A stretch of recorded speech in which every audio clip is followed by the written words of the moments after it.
Primer libro de Samuel, capítulo 30, verso 1 en adelante. Cuando David y sus hombres vinieron a Siglag, al tercer día los de Amalek habían, ¿qué? Invadido, diga conmigo, invadido el Negev y Siglag, y habían asolado a Siglag y le habían prendido fuego. Y se habían llevado cautivas las mujeres y a todos los que estaban allí,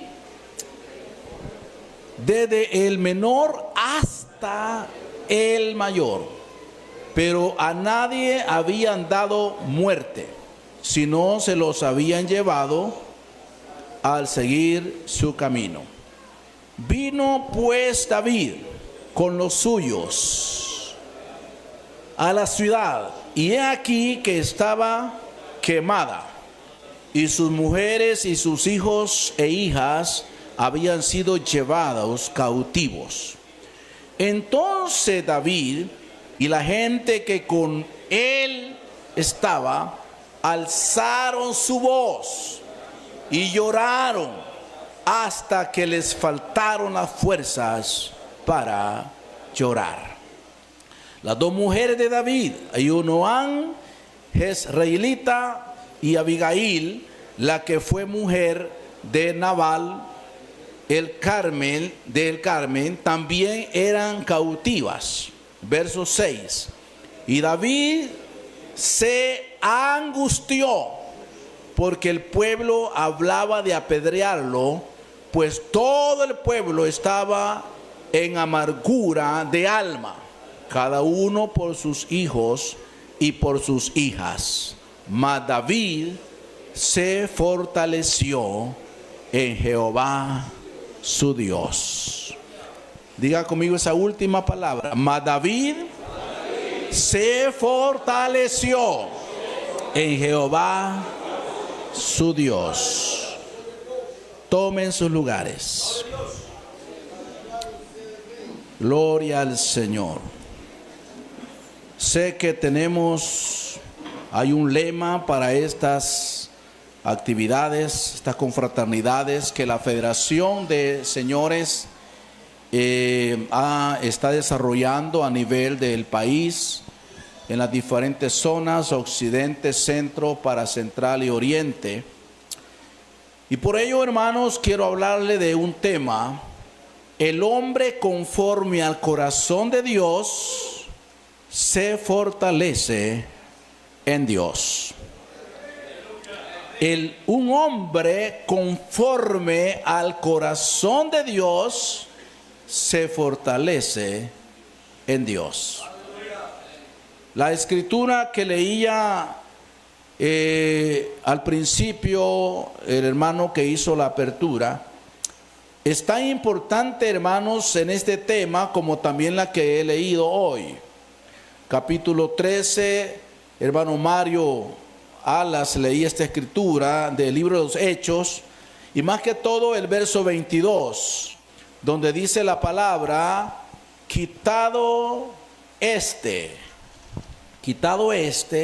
se levantó por rey a David, de quien dio también testimonio diciendo: he hallado a David, hijo de Isaí, varón conforme a mi corazón, quien hará todo lo que yo quiero. Esa palabra es importante. Y también nos leyó el pastor Alas en la Nueva Traducción Viviente este texto, donde dice: pero Dios quitó a Saúl, porque la versión 60 dice: quitado este. ¿Este quién, pues?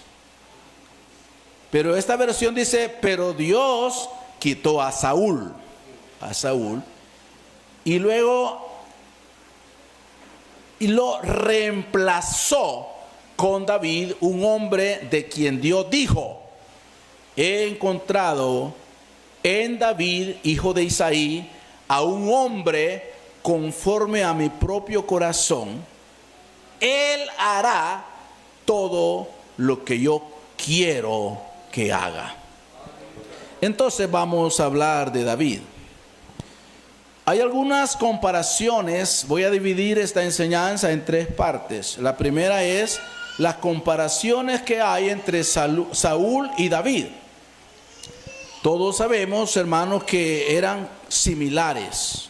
En primer lugar, la Biblia dice que, y voy a omitir de leer los versículos porque nos vamos a ir a las 8. Si me pongo a leer y van a terminar dormidos, porque a veces leer mucha cita bíblica adormece. Entonces, pero sí dice la Biblia que los dos eran jóvenes cuando fueron usados por Dios. Primero. En segundo lugar, la Biblia nos enseña que tanto Saúl como David eran jóvenes hermosos. Eran de hermoso parecer. También nos enseña que los dos se consideraban indignos de ser reyes, pero llegaron a ser reyes. Los dos fueron ungidos con aceite de la unción, y todo tiene su cita bíblica, pero usted ya se las puede de memoria. ¿Para qué que se las diga? Sobre los dos vino, dice la palabra de Dios, el Espíritu Santo con poder. Los dos tenían alrededor de 30 años cuando comenzaron a reinar. Los dos, a la edad de 30 años. Y la Biblia dice que los dos hermanos reinaron 40 años. Los dos reinaron 40 años, Saúl y David. Y también nos enseña que los dos murieron a la edad de 70 años. Los dos cometieron grandes pecados delante de Dios. Los dos, tanto Saúl como David, cometieron pecado. Entonces la pregunta hoy, la otra parte es: ¿por qué solo a David se le fue contado como el hombre que estaba conforme al corazón de Dios? Si los dos eran similares, si tenían las mismas cualidades, las mismas virtudes, ¿por qué de Saúl no se dice que tenía el corazón de Dios, que era conforme al corazón de Dios? Eso es importante.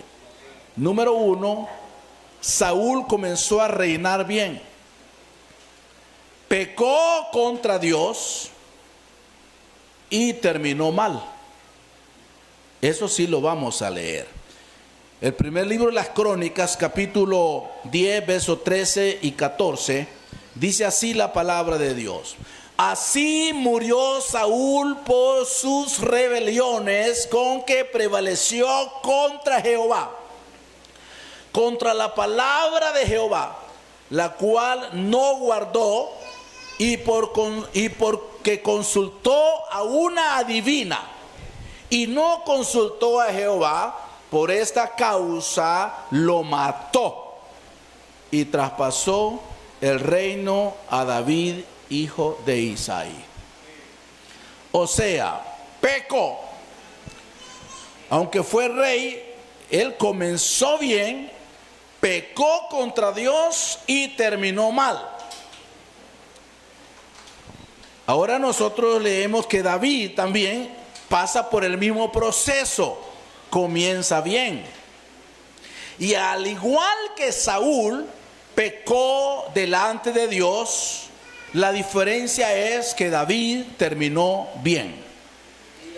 Porque no importa cómo comenzamos, sino cómo terminamos.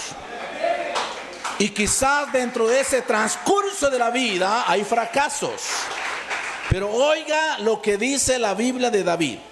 En el capítulo 29 del primer libro de las Crónicas, versos 26, 27 y 28, dice así la palabra. Así reinó David, hijo de Isaí, sobre Israel. El tiempo que reinó sobre Israel fue 40 años.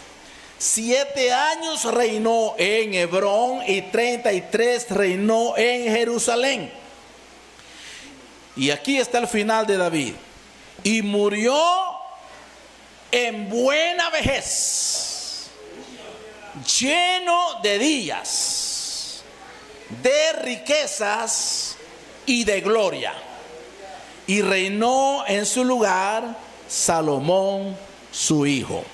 Entonces, hermanos, la vida de los dos hombres, de Saúl y David, comenzó bien. Le fallaron a Dios. Uno termina mal y el otro termina bien. Saúl, siendo ungido de Dios, dejó de ser el ungido. Y David, que no era ungido, llegó a ser el ungido. De Saúl, la Biblia dice que el Espíritu Santo se apartó de él. Pero de David dice que el Espíritu Santo vino sobre él.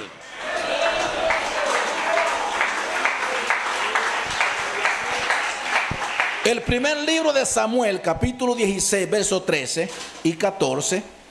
Este también lo vamos a leer. Dice así la palabra del Señor. Y Samuel tomó el cuerno del aceite y lo ungió en medio de sus hermanos. Y desde aquel día en adelante el Espíritu de Jehová vino sobre David. Se levantó luego Samuel y se volvió a Ramá. David tocó para Saúl. El Espíritu de Jehová se apartó de Saúl y le atormentaba un espíritu malo de parte de Jehová. Lo interesante, hermanos, que podemos aprender en estas escrituras y en este tema es que Saúl, hermanos, era similar a David.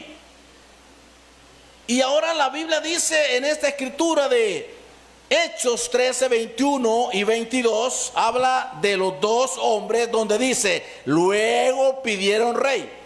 Dios le dio a Saúl, hijo de Cis, varón de la tribu de Benjamín, por 40 años. Eso es de Saúl. Quitado es decir, quitado Saúl, le levantó por rey a David, de quien dio también testimonio diciendo, he hallado a David, hijo de Isaí, varón conforme a mi corazón, quien hará todo lo que yo quiero. Hay un principio que a mí me llama la atención y me impacta, y es que David no fue perfecto. Y me impacta que David no está, hermanos, en la perfección de su propia vida, pero que también Dios no está buscando hombres perfectos, pero sí está buscando hombres que estén dispuestos a hacer lo que Dios quiere que hagamos.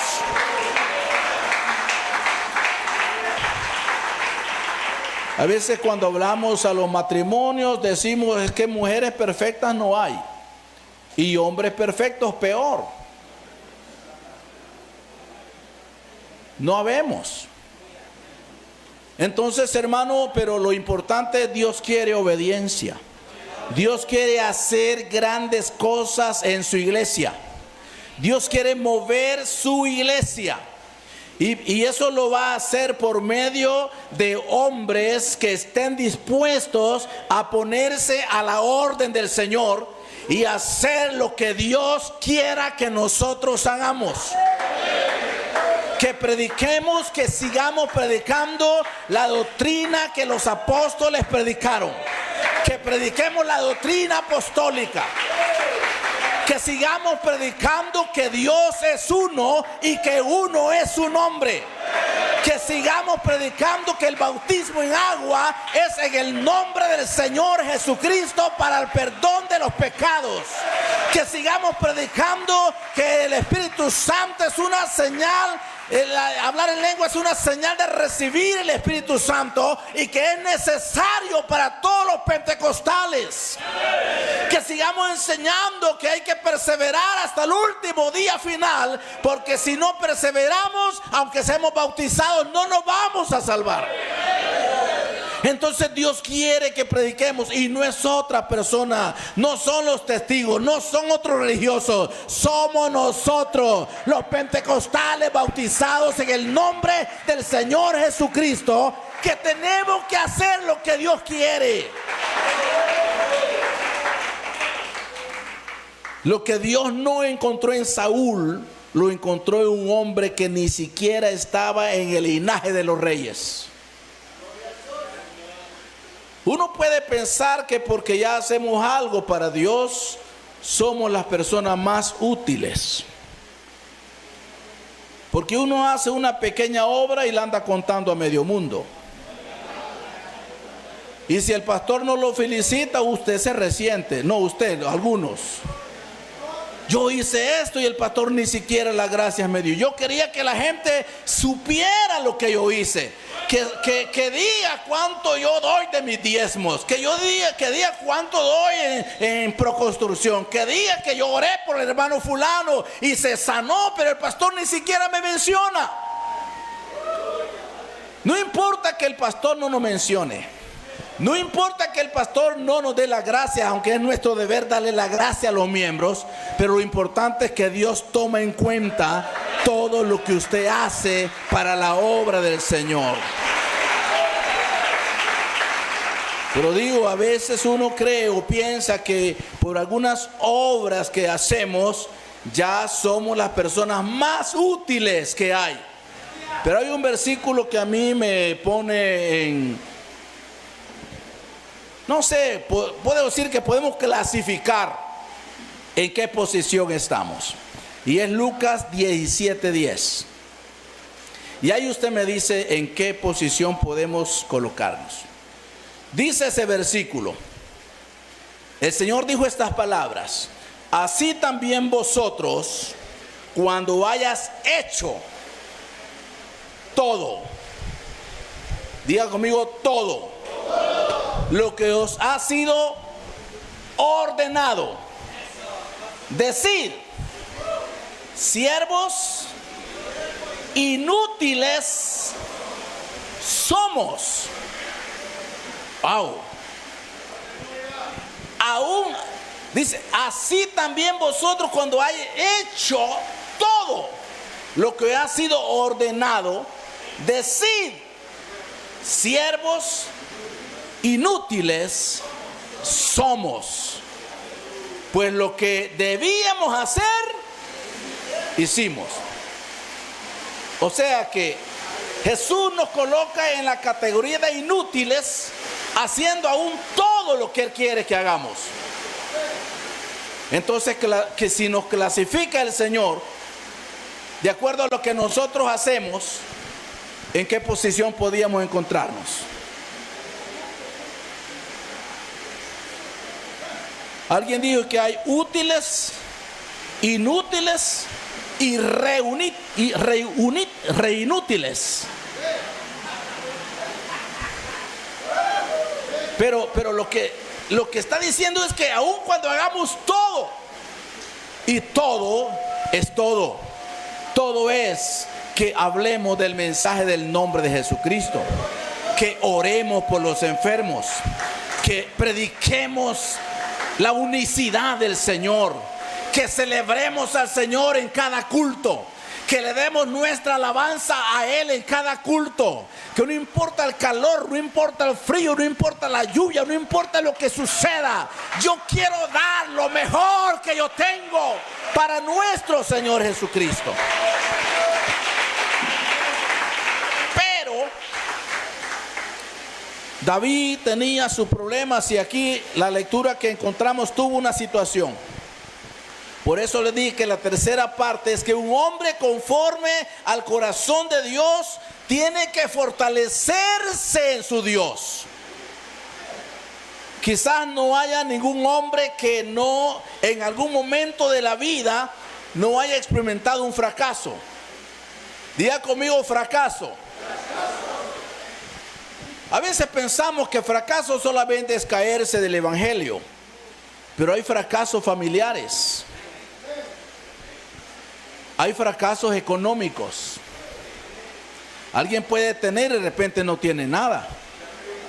Lo que ya estamos acostumbrados a no tener nada no nos asusta, ¿verdad? Ya uno ya está acostumbrado a comer con tomate, con café, con chile verde y con sal. Ya estamos acostumbrados. Pero alguien que esté acostumbrado a tener, hermanos, a disfrutar en restaurantes, a tener una cuenta bancaria, a tener todo, de repente hay un fracaso, porque puede haber fracasos familiares, pueden haber fracasos económicos, puede haber un fracaso en su trabajo, puede haber un fracaso en su negocio. Alguien puede tener un buen negocio y de repente se fue a la quiebra, o posiblemente tenga un fracaso espiritual.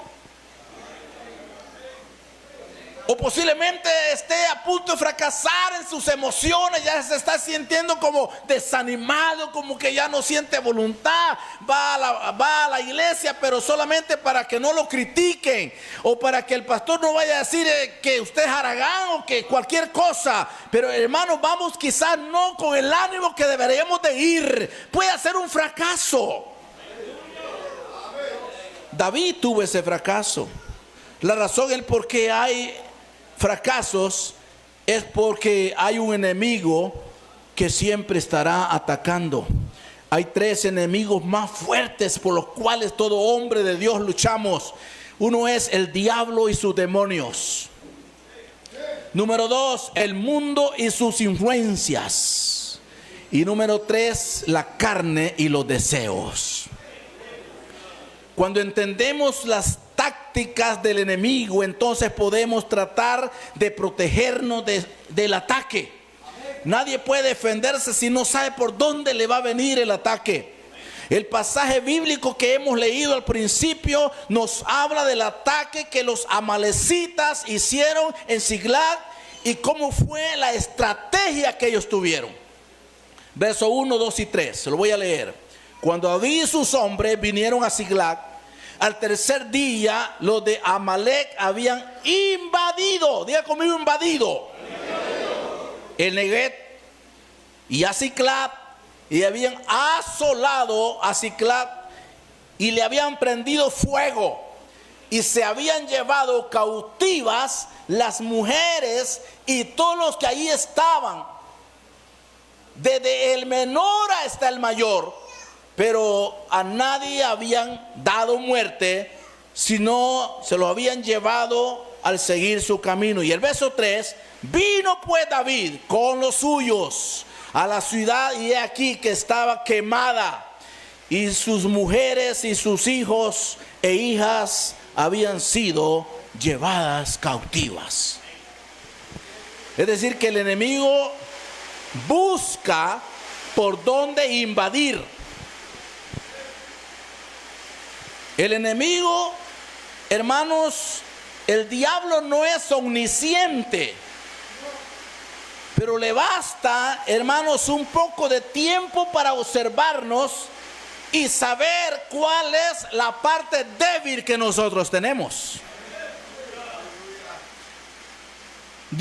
Nosotros decimos, es que Dios conoce mis necesidades, es que Dios conoce mis debilidades. Dios sí las conoce. El diablo no es omnisciente, ni sabe todas las situaciones que nosotros pasamos, pero solo nos observa y él sabe cuál es el punto débil del hombre de Dios. Él sabe que si usted nunca le gustó bailar, nunca lo va a tocar por la música. Si usted nunca le gustó fumar, nunca lo va a tocar por fumar. Él sabe que ni cuando no era cristiano, no le gustaban esas cosas, ahí no lo va a tocar. Pero yo le pregunto, ¿usted tiene una parte débil? No levante la mano ni la diga. Pero todos tenemos una parte débil. Los amalecitas sabían que David y sus hombres fuertes no estaban en Siclag. No estaban ahí. Y tomaron ventaja de que David y sus hombres de guerra estaban afuera.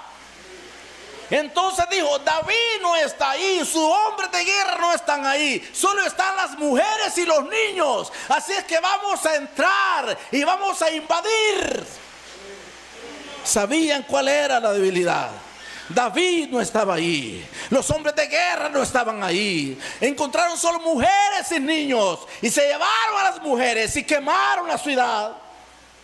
Porque el enemigo siempre va a buscar nuestro punto débil para atacar. Y seguirá atacando hasta que aprendamos a no darle lugar al diablo. Como dice Pablo en Efesios 4:27, ni deis lugar al diablo. A veces uno piensa que el diablo nos sigue, que el diablo anda detrás de nosotros. El diablo quizás ni cuenta se da que usted aquí anda. Es uno quien le da lugar. Es uno que dice, yo siento, hermano, que el diablo ya me lleva. Y el diablo ni caso le anda haciendo. Pero qué lindo es darle la gloria al Señor. Qué lindo es glorificar el nombre del Señor. Qué lindo es saber que tenemos una protección de parte de Dios. El versículo 1 dice: cuando David y sus hombres vinieron a Siglag, al tercer día los amalecitas habían invadido el Negev y Siglag, y habían asolado Siglag y le habían prendido fuego. Debemos, hermano, tener cuidado con no darle entrada al enemigo, porque una vez que entra en nuestro hogar, en nuestra familia, en nuestra mente, él querrá destruir todo. Él querrá destruir todo. Yo decía, hermanos, en una enseñanza, que a veces tenemos casas bien protegidas, tenemos casas con muros de bloc, tenemos casas con cámaras, tenemos casas con razor y tenemos casas con grandes perros bravos, y el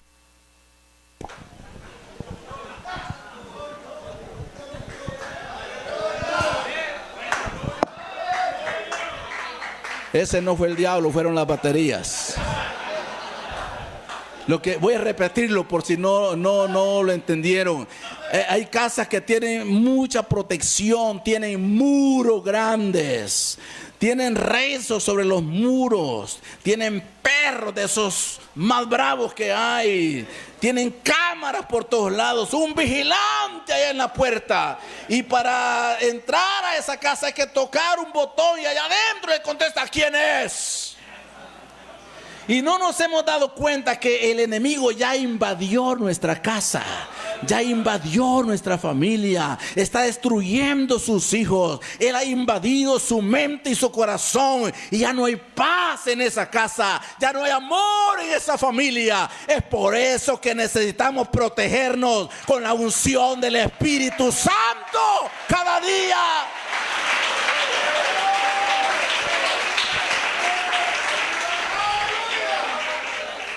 Después del ataque, él tratará de destruir por completo nuestras vidas. El versículo 3 dice que en Siglag los amalecitas prendieron fuego para destruirlo por completo. El deseo final del enemigo es destruirnos por completo. Él no solo quiere destruir una parte de la familia, quiere destruir todas las familias.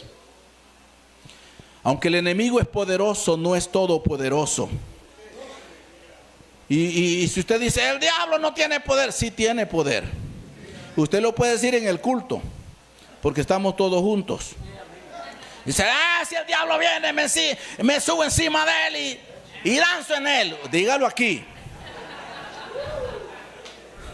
El problema es cuando llegue a su casa. El problema es en la calle. Entonces el diablo sí tiene poder, pero nosotros tenemos al Todopoderoso. Tenemos al Todopoderoso.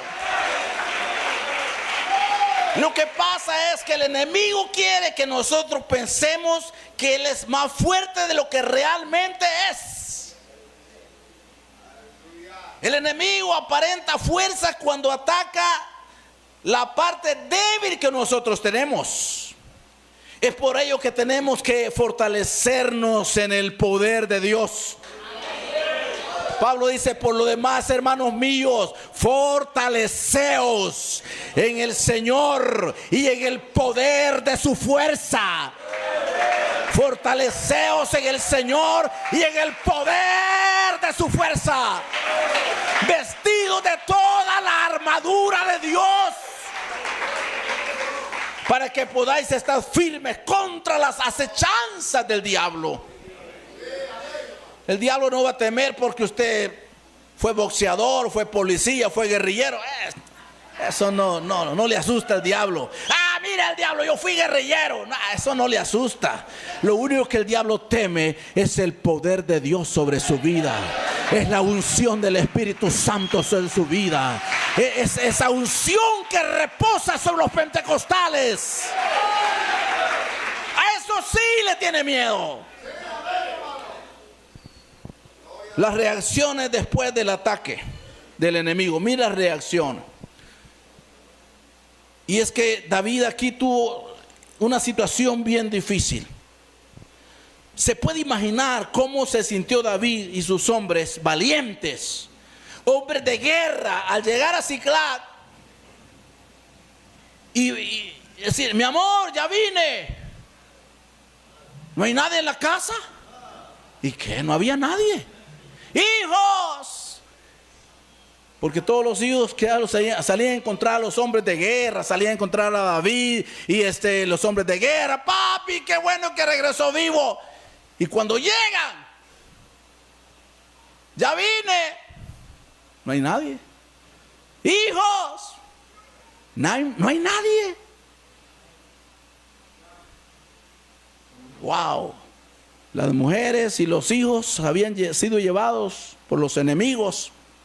¿Cómo cree que se sintió el corazón de David?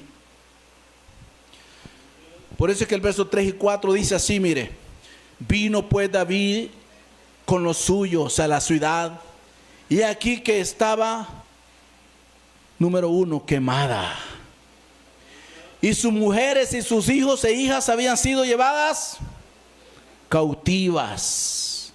Entonces David y la gente que con él estaba alzaron su voz y lloraron hasta que les faltaron las fuerzas para llorar. Algunos dicen que los hombres no lloran, pero sí lloramos. Hay momentos muy difíciles en la vida. Hay momentos de tristeza en la vida de los hombres, y aunque seamos hombres de Dios, hay momentos bien difíciles en la vida. De usted tiene que irse a un lugar secreto y arrodillarse delante del Señor Jesucristo y poner sus cargas, y usted piensa en una deuda que no puede salir, en una enfermedad que no puede curar, una solución que no le encuentra la salida. Entonces David sintió, hermano, que el mundo se le vino encima, y los hombres de guerra y todo dice que vieron la ciudad quemada, sus mujeres cautivas y sus hijos cautivos, alzaron su voz hasta que le faltó la fuerza para llorar. Wow. Porque siempre que haya una situación difícil en nuestra familia, vamos a sufrir emociones fuertes. Solo el que no ama a su familia no puede sentir nada. Debido a esas emociones tomamos decisiones no correctas. Es peligroso perder el control y cometer errores en nuestras decisiones. Tomamos control de nuestras emociones solamente cuando buscamos la presencia de Dios. Los que nos rodean sufren cuando hay problemas serios. Por eso el verso 4 resalta. Pero no solamente eso, sintieron tristeza, sino que también dice querían, verso 6, querían apedrear a David. Wow. Sin su familia, sin sus hijos, la ciudad destruida, ahora los mismos compañeros lo quieren apedrear. Verso 6. Y David se angustió mucho porque el pueblo hablaba de apedrearlo. Eso es como cuando usted hace todo por un hermano y después le mete la espada a la persona que usted más apoya, y la persona que más daño le hace muchas veces.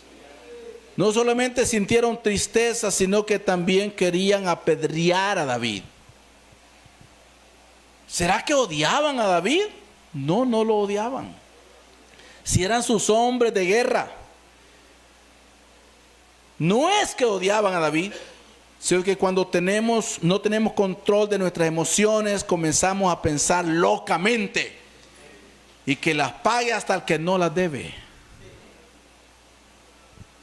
Alguien dijo: tu problema no es tu problema, tu reacción al problema, ese sí es tu problema.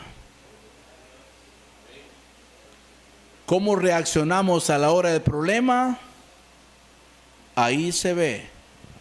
Solo le voy a terminar diciendo 4 pasos de David para solucionar su fracaso.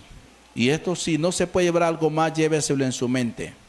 Número 1, David se fortaleció en Dios. Diga, se fortaleció en Dios. Eso es lo que dice el final del verso 6. Mas David se fortaleció en Jehová su Dios. Habrá ocasiones cuando usted busca a su líder, busca a su hermano, busca a su familia y no va a encontrar la salida.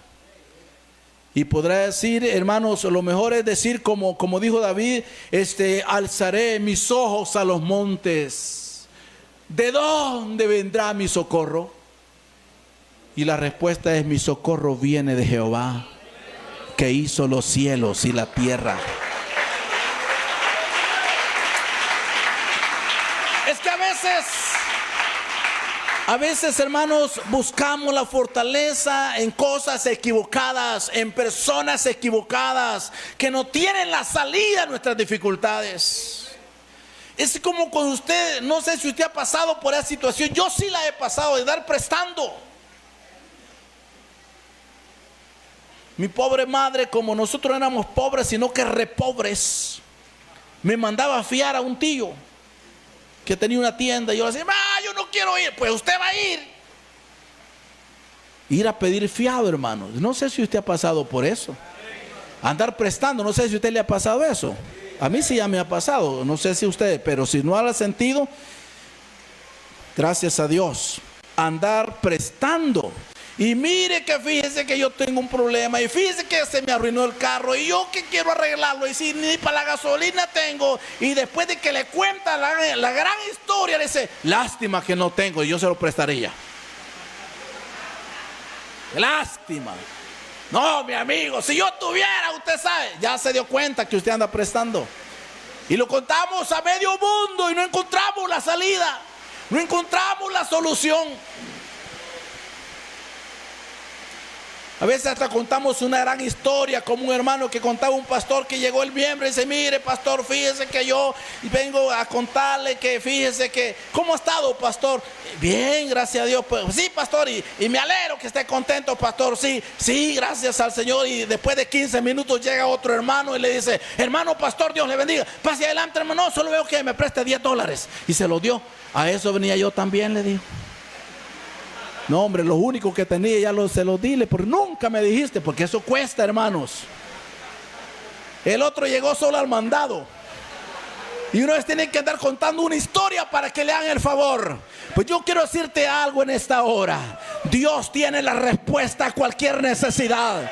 Dios tiene la respuesta a cualquier situación. No importa cuál sea el problema, nos vamos a fortalecer en el Señor. Vamos a fortalecernos en Dios. En los momentos más difíciles hay un Dios todopoderoso que no nos va a dejar solos. Paso número 2.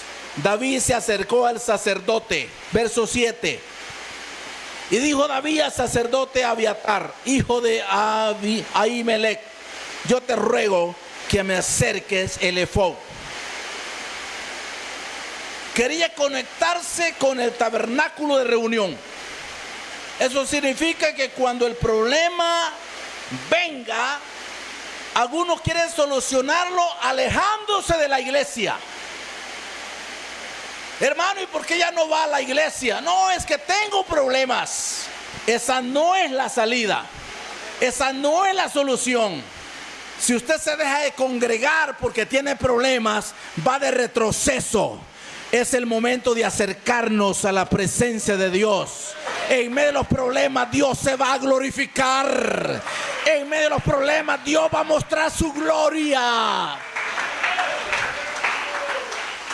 Es que Dios se manifiesta en medio de situaciones difíciles. La gloria de Dios no solo se muestra cuando usted carga mucho dinero.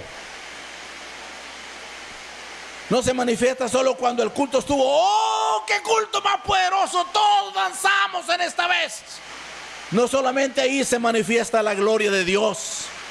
La gloria de Dios se manifiesta aún cuando solo 4 llegaron a la iglesia. Aún cuando solo 10 llegaron a la iglesia. Es que algunos le tuvieron miedo al agua y no pudieron venir. Pero si usted llegó, usted se acerca a la presencia de Dios. Porque donde están 2 o 3 congregados en su nombre, ahí está el Señor en medio.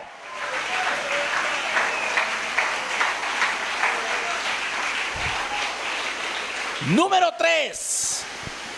David buscó el consejo de Dios. Verso 8. Y David consultó a Jehová. Diga, consultó a Jehová.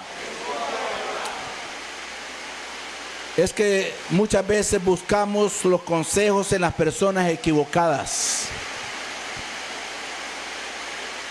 En las personas que no le pueden ayudar. Cuando los problemas vienen a su vida y a su familia, lo mejor es arrodillarnos delante del Señor y decirle: Señor, ya no aguanto, ya no soporto, Señor. Yo soy el hombre que tú has escogido.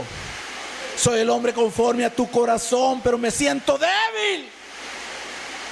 Busquemos la presencia de Dios.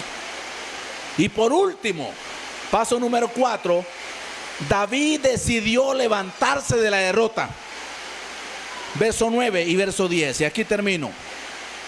Dice la palabra: partió pues David, él y sus 600 hombres que con él estaban, y llegaron hasta el torrente de Besor, donde se quedaron algunos.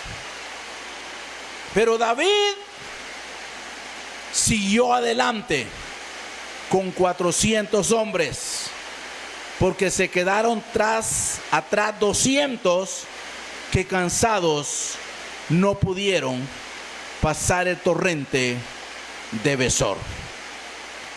Se le quedaron 200, pero David dijo: con estos 400 yo sigo adelante. No importa, hermanos, cuál haya sido su derrota, qué situación usted esté pasando en este momento, lo importante es levantarse en victoria.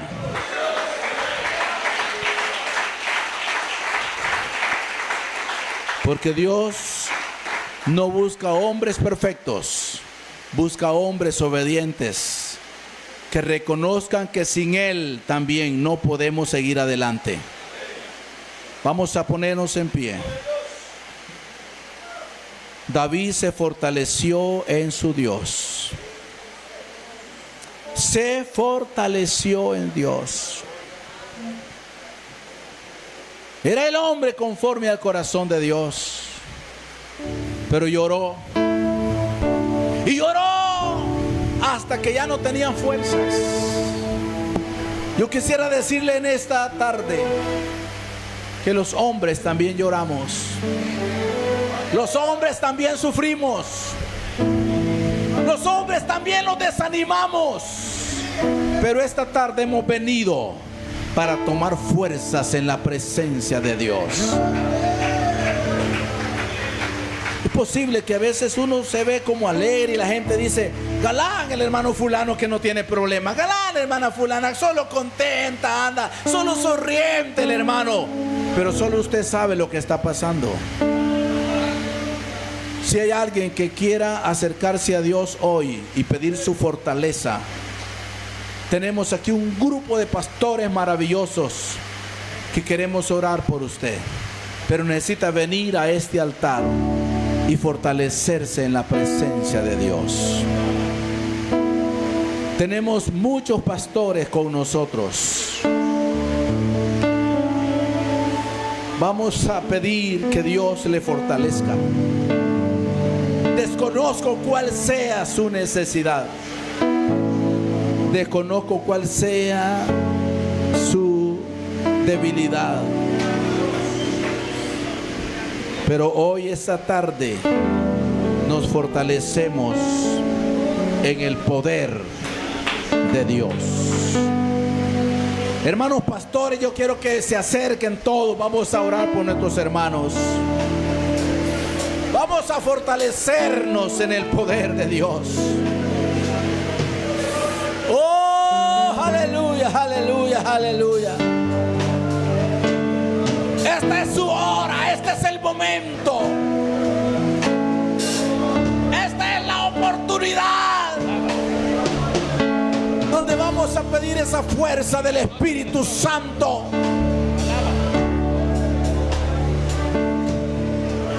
Vamos orando, vamos orando, vamos orando. Vamos clamando, vamos pidiendo esa fortaleza del Espíritu.